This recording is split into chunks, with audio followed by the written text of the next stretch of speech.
এক ধরনের হতাশার মধ্যে পড়ে গিয়েছে। বাজারে নানা ধরনের দ্রব্যমূল্য বৃদ্ধি হবার আশঙ্কা লক্ষ্য করা যাচ্ছে। আমরা শুনতে পাচ্ছি বিভিন্ন সংবাদপত্র মাধ্যমে এটি প্রকাশিত হয়েছে যে অনেকগুলো আইটেমের উপর নতুন করে ভ্যাট আরোপ করা হচ্ছে, শুল্ক আরোপ করা হচ্ছে। স্বাভাবিকভাবে এর পার্শ্ব প্রতিক্রিয়া হিসাবে বাজারে দ্রব্যমূল্য বৃদ্ধি পাবে, যেটা মানুষ কোনোভাবেই মেনে নিতে পারছে না। এমনিতেই নানান সমস্যার মধ্যে আছে।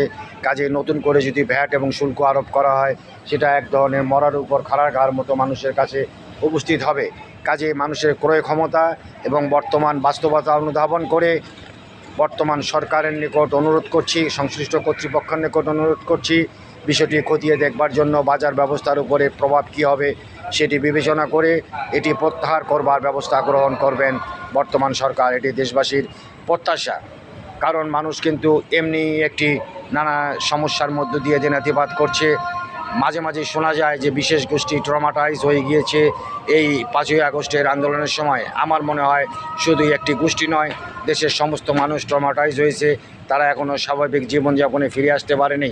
তার উপর নতুন করে যদি মরার উপর খাড়া দ্রব্যমূল্য বৃদ্ধির একটি লক্ষণ পরিলক্ষিত হয়, ইতিমধ্যে কিছু কিছু দ্রব্যের মূল্য বাড়তে শুরু করেছে, বাড়তি দামে মানুষকে কিনতে হচ্ছে।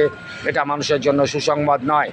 কাজেই আগামীতে দেশবাসীকে এবং যে সমস্ত বৈষম্য বিরোধী আন্দোলনকারী ছাত্র নেতারা জড়িত ছিলেন আন্দোলনের সময়, তাদেরকেও বিষয়টি লক্ষ্য করতে হবে। রাজনৈতিক পক্ষসমূহকেও এর বিরুদ্ধে সোচ্চার হতে হবে।